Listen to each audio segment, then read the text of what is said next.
खुदावंद यीशु मसीह के नाम में आपको सलाम। मत्ती 10:16 आयत में लिखा है, पस सांपों की मानिंद होशियार और कबूतरों की मानिंद बेआजार बनो। इस आयत के क्या मानी हैं?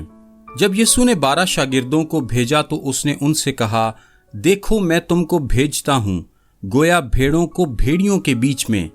पस सांपों की मानिंद होशियार और कबूतरों की मानिंद बेआजार बनो। और NIV के तर्जुमे में लिखा है, सांपों की मानिंद तेज फहम और कबूतरों की मानिंद मासूम बनो। यीशु इस बारे में अपने शागिर्दों को हिदायत करने के लिए तशबीहात का इस्तेमाल कर रहा था कि उन्हें अपनी मिनिस्ट्री या खिदमत के दौरान किस तरह का रवैया रखना है। ये कहने से पहले कि वो सांपों की मानिंद अक्लमंद और कबूतरों की मानिंद बेआजार हों, वो उन्हें ये इंतबाह करता है कि वो भेड़ों की मानिंद भेड़ियों में भेजे जा रहे थे।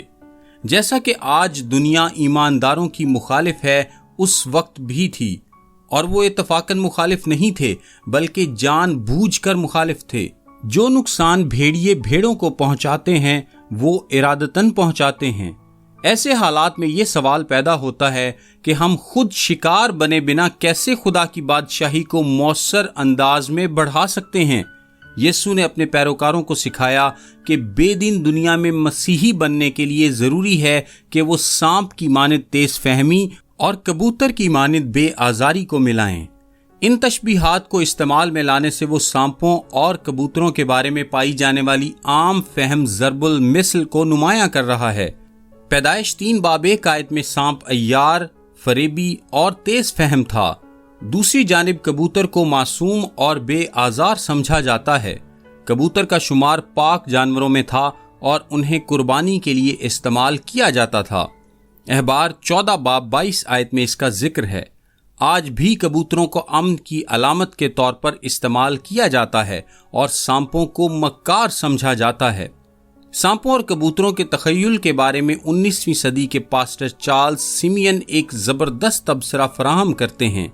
वो लिखते हैं, एक की अक्लमंदी और दूसरे की बेआजारी का मसीही किरदार में मिलाप होना निहायत मौजू है, क्योंकि इस तरह के मिलाप ही से इस काबिल हो सकते हैं कि ताकतवर दुश्मनों के साथ कामयाबी से निमट सकें।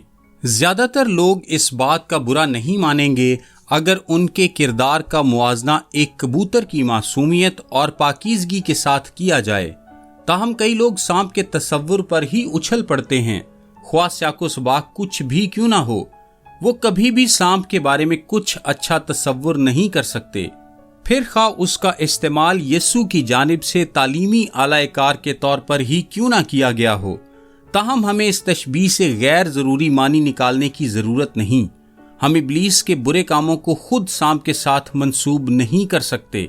जानवर इखलाकी इकदार रखने वाली हस्तियां नहीं हैं। ये मखलूकात खुद से किसी तरह का गुनाह नहीं कर सकती और तेज फहमी एक असासा है, न कि कोई नुक्स। और यही वो खूबी है जिसको नमूने के तौर पर इस्तेमाल करने के लिए यीशु ने शागिर्दों से कहा। मत्ती 10:16 आयत पर एक गहरी नजर डालने से हम देखते हैं कि यीशु सांप के मुस्बत पहलुओं की जानिब इशारा कर रहा था। यहाँ हमें ऐसा कोई इशारा नहीं मिलता कि यीशु अपने शागिर्दों को बागे अदन के सांप की मानिंद बनने के लिए कह रहा था। वो महज उन्हें ये कह रहा था कि जब वो दुनिया के सामने उसकी नुमाइंदगी करें तो वो तेज फहम और साथ ही मासूम हों। जब यीशु ने शागिर्दों से कहा कि वो सांपों की मानिंद होशियार और कबूतरों की मानिंद बेआजार हों, वो दरअसल बादशाहत के काम के बारे में एक असूल आयद कर रहा था।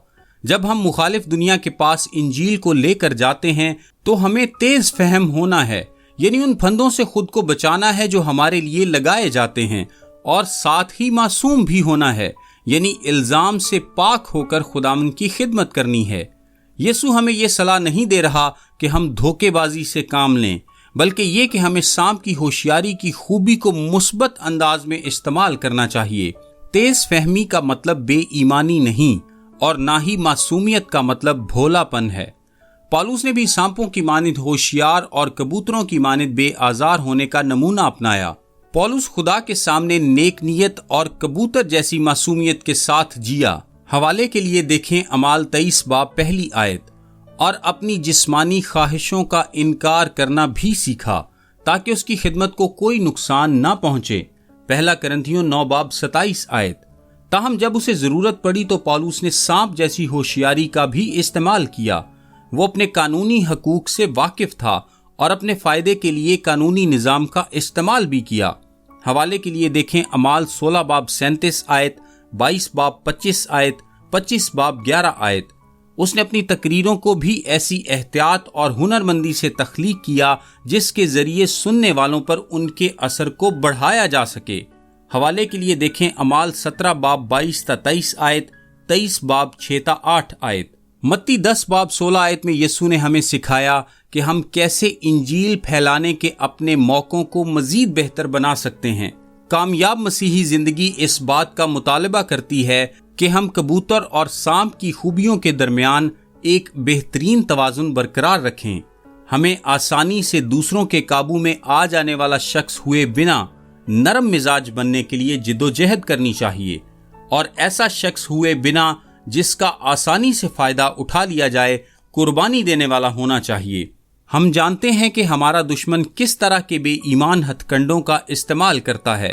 پہلا پطرس 2 باب 12 آیت میں پطرس ہمیں نصیحت کرتا ہے، لکھا ہے، اور غیر قوموں میں اپنا چال چلن نیک رکھو، تاکہ جن باتوں میں وہ تمہیں بدکار جان کر تمہاری بدگوئی کرتے ہیں، تمہارے نیک کاموں کو دیکھ کر انہی کے سبب سے ملاحظہ کے دن خدا کی تمجید کریں۔